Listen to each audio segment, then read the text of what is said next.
والذين تبوأوا الدار والإيمان من قبلهم يحبون من هاجر إليهم ولا يجدون في صدورهم حاجة مما أوتوا ويؤثرون على أنفسهم ولو كان بهم خصاصة ومن يوق شح نفسه فأولئك هم المفلحون. السلام عليكم ورحمة الله تعالى وبركاته. وغيبتي كوي تبناد كمل غيبه أنوها اللي هجرة المصطفى عليه الصلاة والسلام. بسم الله الرحمن الرحيم. الحمد لله رب العالمين، وصلى الله وسلم على سيدنا وحبيبنا وشفيعنا وقائدنا وقرة أعيننا محمد وعلى آله وصحابته أجمعين. رب اشرح لي صدري ويسر لي أمري واحلل عقدة من لساني يفقه قولي. أما بعد، فقد قال الله تعالى: أعوذ بالله من الشيطان الرجيم: والسابقون الأولون من المهاجرين والأنصار والذين اتبعوهم بإحسان رضي الله عنهم ورضوا عنه وأعد لهم جنات تجري من تحتها الأنهار خالدين فيها أبدا، ذلك الفوز العظيم. صدق الله العظيم. وقال الحبيب عليه الصلاة والسلام: فمن كانت هجرته إلى الله ورسوله فهجرته إلى الله ورسوله، أو كما قال الحبيب عليه الصلاة والسلام. حبيبك عليه الصلاة والسلام مركو نبتغي مغالدي مدينة، هل كان فرحة أتربضا أن لكوبي كان الوسو دوي عليه الصلاة والسلام. مركب وحو قد قالي الرموا وين إنه هلكا كبدلو إن نفوستي أوديسو دادكي استعليسيو ديغانكي هاقاتيو wax badan inuu qabto iyo markiiba nabigu guda galay alayhi salaatu wasalaam. waxyaabahaas oo dhammaantood ummadda iyo dowladnimada iman doonta maslaxad u ah. markiiba wuxuu dhisay masjidkiisii alayhi salaatu wasalaam oo maanta uu ku aasan yahay. kaasna horaan u sheegay laba wiil oo agooma inay dhulka lahaayeen. dhulkaas dhul baaba'san oo godad ah oo hagaagsaneyn buu ahaa, dhul aan sinayn. macnaha qabuuro mushrikiintii hore ahaa yaa ku yihiin halkaa, iyo geedo. markiiba hala geed qaado amray. markii heshiiska biica uu dhacay, saxaabadii yaa ka howlgashay oo markaa la geed qaada dhulkii. qubuurtii mushrikiintana waa laga saaray meeshii, dhulkii waa la simay. halkaa xabiibku dhisma ugu dhaqaaqay. dhismahaas wuxuu uga dan lahaa inuu ummadda meelay kusoo hirtaan, meelay ka duulaan, meel quluubtoodu ay mid u tahay, ay ku xiran tahay inuu u sameeyo. kaasna beytka ilaahay unbuu ahaanayay. qof waliba guri gaaru leeyahay oo u hoydo oo reerku u degan yahay oo hamigiisu halkaa yahay. hamiga guud marka hamiga guuda dhammaantii ummadda hamigii guud markaa nebigu inuu isku xiro yaa dantiisu ahayd calayhi salaatu wasalaam.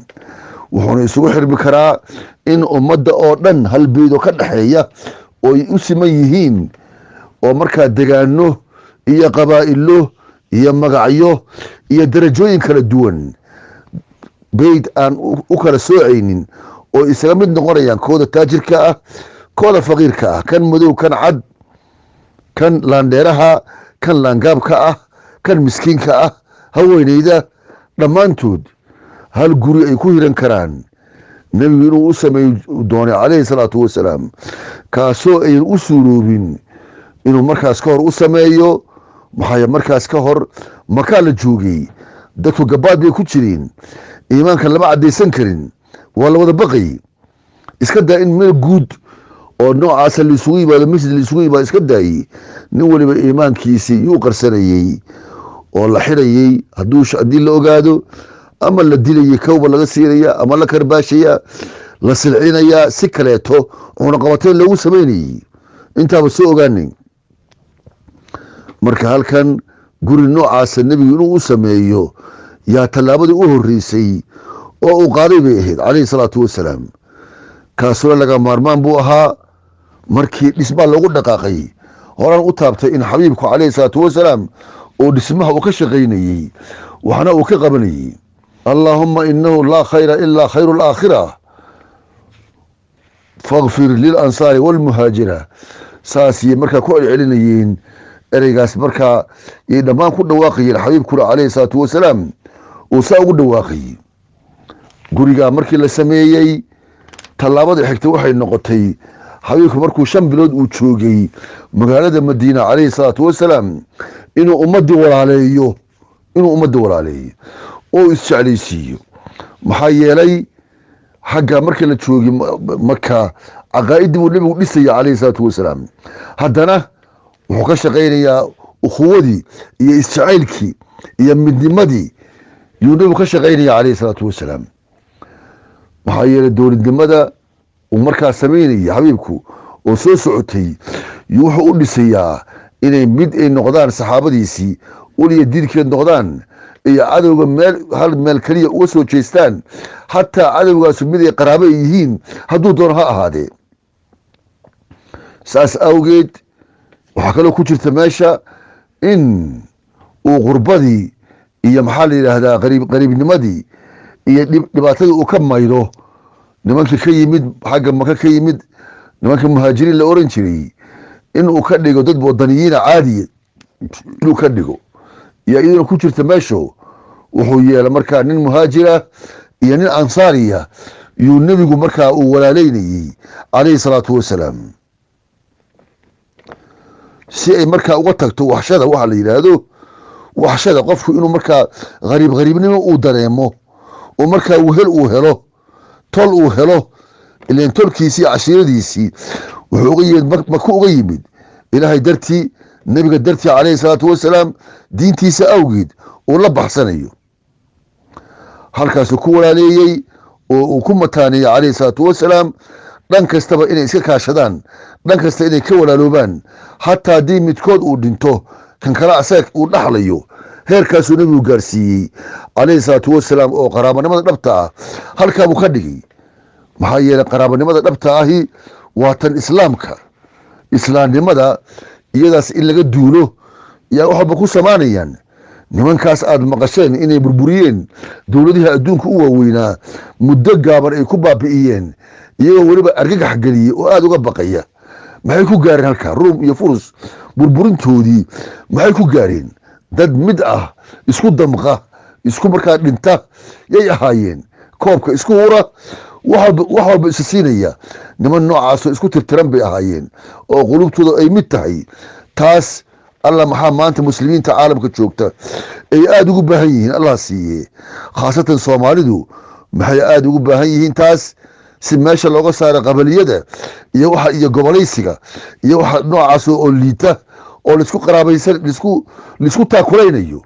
taas dulmi ka maraan mayso laakiin ukhuwada islaamka marnaba dulmi soo geli maayo. maxaa yeelay waxa lagu walaaloobayo dar allay ahayd dar alla hadday tahay hawshuna marka alla kacabsi ba halkaas soo gelaysa. alla kacabsigaasaa marka dadkii xuduudka ilahay inay ka dhowrsadaan kaasaa u horseedaya xataa inay isdhaxlaan heerkaabuu gaarsiiyey. arrinkaa waa la isku dhaxlo waa la yidhahda laiskuma dhaxlina waa la yidhahdaa waa la nasakhana waa la yidhahdaa markii ilaahay uu soo dejiyey wa ulul arxaami bacduhum awlaa bibacdin fi kitaab illah ina allaha bikulli shayin caliim.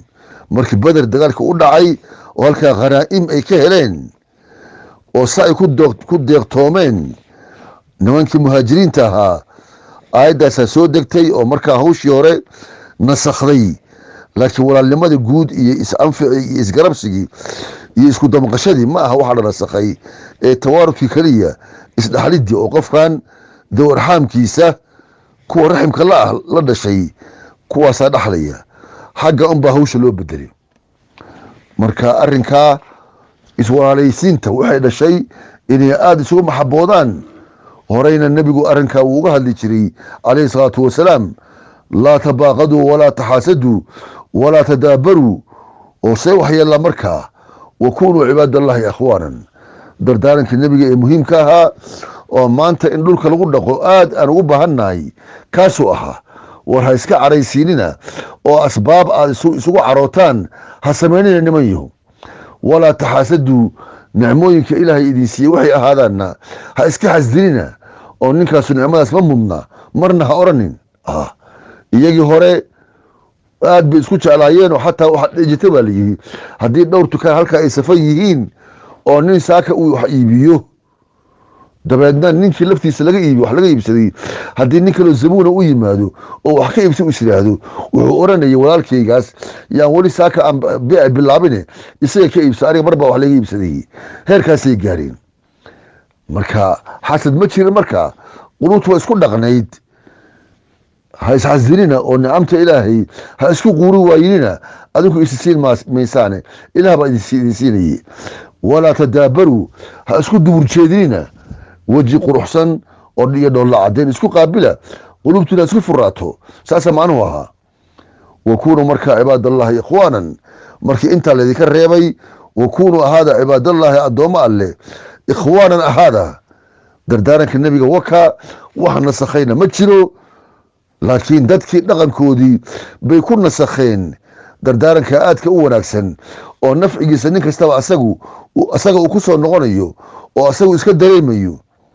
dadku way gabeen halkaa, way gabeen. markaasaa nin kasta uu qaylinaya magaalo hebla waa xaasid, nin hebel waa xaasid, reerkaygu way xasdaan, waxun buu sheegaya. magaalo kastoo aan tago saasaa la yidhahda ani magaalada waa magaalo xaasid. war meel kasta waa magaalo xaasid baa la yidhi. meesha ka nadiifsan xaggay tahay? horta adigu isnadiifi. midda kale waxaad garataa qofka ku xasdaya xasadkiisu wuxuu yahay oo keliya ninkaan muxuu awlaad u helay, muxuu u qurxoon yahay, muxuu kaga cilmo badiyey, intaasu kuu xasdaya.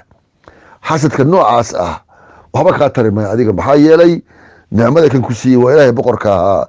cid kaloo kaa ceshan kartana ma jirto oo isagoo kaama ceshan karo. xasadka waxaa la dhahaa ninkiisunbuu dhibaa, cid kale ma dhiba, danaha ka raaco.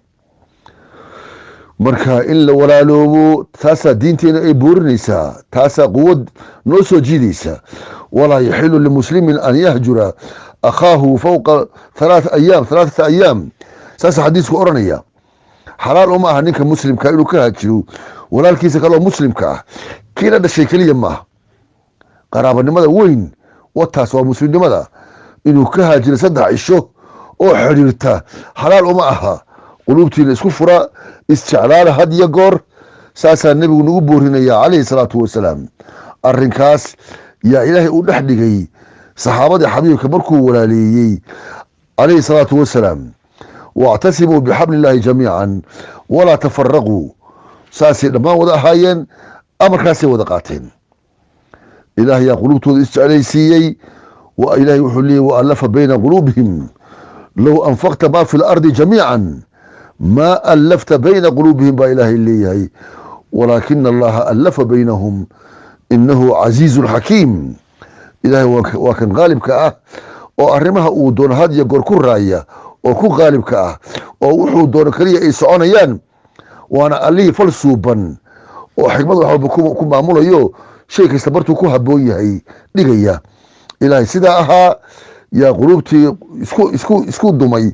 quluubta ansaareed lafteedii aws iyo khasraj ayaga iscuni jiray. allahuma mustacaan. allahuma alif bayna quluubi lmuslimiina fi kuli makaan wafi kuli zamaan inaka anta alcasiizu alxakiim.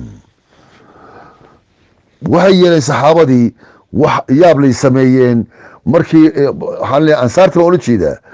markii muhaajiriintu iyaga xaggaa soo gaareen iyagoo daalan, iyagoo rafaadsan, iyagoo kale keli u socda oo markaa haweenkoodii caruurtoodii reeryogoodii wehelka u ahaa ka soo tegey way soo dhoweeyeen. maalkoodii bay la qaybsadeen, guryahoodii bay la qaybsadeen, haweenkoodii bay la qaybsadeen. walaalow haweenkiigaas eeg 3 iyo intaan qabo iyo 4 intaan qabo bal eeg buu leeyahay. tan ugu qurxoon oo adiga ishaaday ku dhacdo sheego, farta ku fiiqo, aan kuu furay. marka cidadeedu dhammaatana guurso. saasuu oranayay. heerkaas bay gaareen inay maalkii la qaybsadaan, haaf ka dhigtaan ninka maalkiisii, beerihiisii. wax lala yaabay oo caalamka ilaa maanta aan ka dhicin iyo ansaari samaysay waxaasna waa sinaacadii iimaanka ilaahay qulubtooda uu dejiyey arrinkaa ayaa abuuraya qodobka noocaas ah oo hagar-bixidda ah oo maxabada ziyaadada ah oo quuritaanka ah wax laisku quuro sayidna cabdullah bin cabaas radi allahu tacala canhuma wuxuu warramay ana nabiya sal alay wasalam qaala lilansaari inuu ku yidhi haddaad doontaan muhaajiriinta wax ka siiya guryihiina iyo maalkiina la qaybsada saasuu yidhi xabiibku marka aniguna khaniimadana soo gasha baan sidaan ayaga u siiyo adinkana qayb idinkaga siinayaa sidaasuu ku yidhi haddaad doontaanna khaniimada u daaya iyaga keligood waa walaalihiini abaar bay ka yimaadeen shilil ma wataan iyaguna waxay idiin deynayaan guryihiina iyo maalkiina waxa ka siinayna kuwa laakiin khaniimada u daaya iyaga aan ku gaar yeelay labadaa mid yeela waxay yidhaahdeen faqaaluu laa bay dhaheen bal naqsimu lahum min diyaarina wa amwaalina labada qodobba waan samaynaynaaye maalkeenna iyo guryahayaga waan la qaybsanaynaa bay yidhaahdeen oo waxaan ka siinaynaa walaa nushaarikum fi lkhaniimati khaniimadana la wadaagsan mayno waan u deynaynaa marka labada qodob uu nebigu isku barbardhigay labadiba waan samaynaynaa bay dhaheen nimankan maalka iyo guryaha aan leenahay waan la qaybsanaynaa islamarkaa khaniimada aad tiri waan idiin qaybinayaan waxba kama rabne iyagaan u deynaynaa marka ilaahay wuxuu soo dejiyey wayu'thiruuna calaa anfusihim walow kaana bihim khasaasa naftoodii bay ka eexinayaan naftooda yay ka badinayaan oo nimankaasi u hurayaan waa koob shaaha oo asagoo kuu shuban aan ku imido adiga u baahan maya adigu abaadi tiri gebigiisaba eexinkaasaa la yidhaahdaa masalanba haddii xataa gaajo daran ay jirto hayso way u hurayeen walaalahood nimankaas way u hurayeen sifahaasi ilaa ku sifeeyey waa wax aada u sarreeya ansaarta muhaajiriinta wax aan caadi ahayn bay u qabteen aad iyo aad iyo aad bay u ikraameen si ay markaa xaajada iyo baahida ay la yimaadeen ay uga deeqaan naftooday u diidi jireen wax iyaga u baahan yihiin si walaalahooda muhaajiriinta ay u caawiyaan islaamnimada awgeed baa laisku caawinayaa oo laisku jecelya saasay ahayd taa haddii dhexdeeda anaga maantana laga helana cid riixda ama qof kursi ku riixa ama ganacsi ku riixa ama wax un ku riixa marna lama arkeen dadku walaala miday ahaan lahaayeen iyagoo weliba ansaarta goordhow soo muslimeen oo islaamnimada nimankaas uga horeeyeen haddana islaamnimadii ay qaateen qulubtooda wax weyn bay ka bedeshay wax weyn bay u samaysay waa wax mathal loo sameeyo mathal lagu daydo wax laga dhigtu ahaa muhaajiriinta nebigii waxay ku dhaheen calayhi salaatu wasalaam maa ra'aynaa mithla qowmin qadimnaa calayhim axsana muwaasaat fii qaliilin walaa axsana badlan fii katiirin bay dhaheen maynan arag dad aan ku degno oo caynkaa noola macaamila oo waxa yarna noo hura waxa badanna nala qaybsada weligeen ma arag lamana sheegin waxay naga kaafiyeen mu'nadii biilkii bay naga kaafiyeen howlahoodiina way nala wadaagsadeen buu yidhi ilaah aan ka baqna in ayaga un ajarka ay wada qaataan buu yidhi maxaa yeelay biilkiiba wayna siiyeen shaqadiina way nala wanaagsa yani ajarkii oo dhanba iyagu inay qaataan baan ka baqnay maadaama saa ayna yeeleen bay dhaheen xabiibku wuxuu yidhi calayhi salaatu wasalaam la buu yidhi idinka wada qaadan maya ajarkii ma athnaytum calayhim intaadba adinku ayaga aada ammaanaysaan oo ficilka wanaagsan oo idiin sameeyeen aada u qiraysaan ood u ducaynaysiin intaad samaynaysiinba ma dhacayso in ayaga keliya thawaabka ay wada qaataan taas lafteeda ducadaas aad u samaynaysiin iyo ammaantaa baa adinkana idin ah thawaab aad ka helaysiin buu leeyahay xabiibku calayhi salaatu wasalaam waa nooc mukaafa'a ah waa abaalmarin nooc ka mid ah ducada iyo maxaa la yidhaha ammaanta qofkaas intaasoo geed shir baan kaa sheegaya intaasoo shir baan kaa sheegaya intaasoo zaman baan ku sheegaya hebel asxaan buu ii sameeyey taa lafteeda waxay tahay abaalmarin ah man laa yashkuri innaasa laa yashkuri allah dadka ilaahay kuu khasbay shukrintiisa aad shukrinaysid inuu qoladaas nicmo kaa siiyey waxaa ka mid a inaad dadkina aad ka sheekaysid baa shukrinta ilaahay ka mid ah ilaahay marka wuu ammaanay nimankii la oran jiray ansaar wuxuu yidhi acuudu billahi min ashayطaan الrajiim wاladiina tabawa'u daara wاliimaana min qablihim daarta waa madiina kuwa degay madiina degay wاliimaana min qablihim yuxibuuna man haajara ilayhim dadka u soo haajira dhulkii bay nagu cedhiiriyeen iyo markaa qarsinqalo bayna geliyeen si ay bar bay noo keeneen ma oranayaan laakiin way jeclaayeen isla markaa walaa yajiduuna fii suduurihim xaajatan mima uutuu wayu'thiruuna calaa anfusihim walow kaana bihim khasaasa waman yuuqa shuxa nafsihi faulaa'ika hum lmuflixuun arrinkaas aayaddaas waartay iyo aayado kaleba ilaahay wuu ku ammaanay saxaabadii nimankii reer ansaareed radia allahu tacaala canhum islaamnimada noocaas ah waa tan maanta aada loogu baahan yahay inaan quluubteenna isku dhaqno inaan isjeclaano in xanuunkeena mid noqdo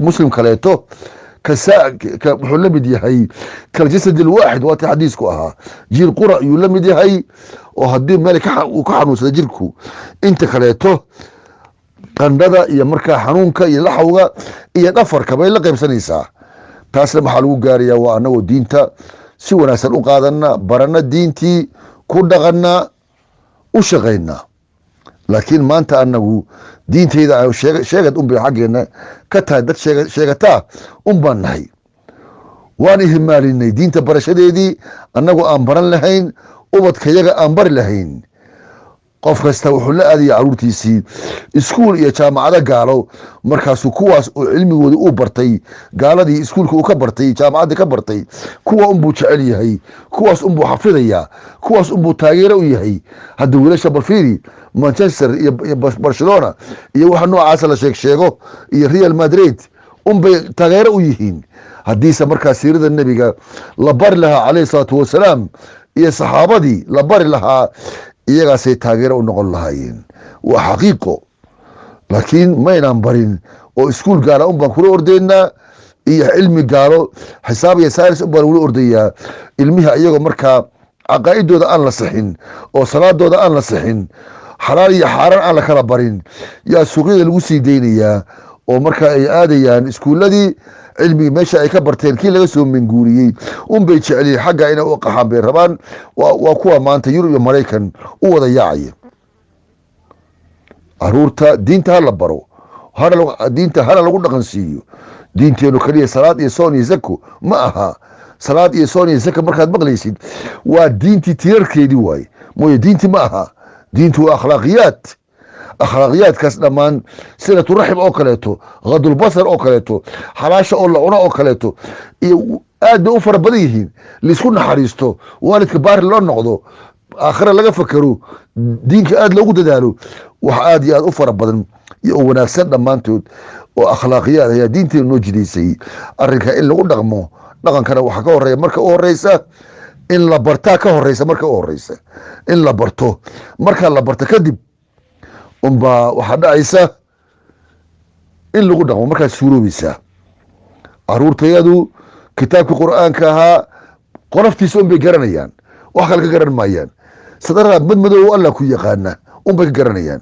diinka islaamkana in islaamnima wax la dhaho ay jirto ee ayagu muslimiin yihiin unbay ka garanayaan mooye muslimnimada waxa ay xambaarsan tahay ama kitaabka qur'aanka macnihiisa midna garan maayaan waa arrin aada iyo aad murug leh nin baa wuxuu ka oranaya aniga diinta waa laga badiyaa buu ku leeyahay oo maxaa taqaanaa injineernimaan aqaana iyo wax daran waxaasuu ka hadlaya waxaasna waa waxa rootiga lagu kasbado adduunyada mooye wax aakhiro wax ka taraya maaha oo salaadiisa waa ninkaa jabanba intaha isii joogta xalqadan waa xalqada xigta biidni illaahi albaari وصلى الله وسلم على سيدنا الحبيب محمد وعلى آله وصحابته أجمعين والسلام عليكم ورحمة الله تعالى وبركاته. والذين تبوأوا الدار والإيمان من قبلهم يحبون من هاجر إليهم ولا يجدون في صدورهم حاجة مما أوتوا ويؤثرون على أنفسهم ولو كان بهم خصاصة ومن يوق شح نفسه فأولئك هم المفلحون.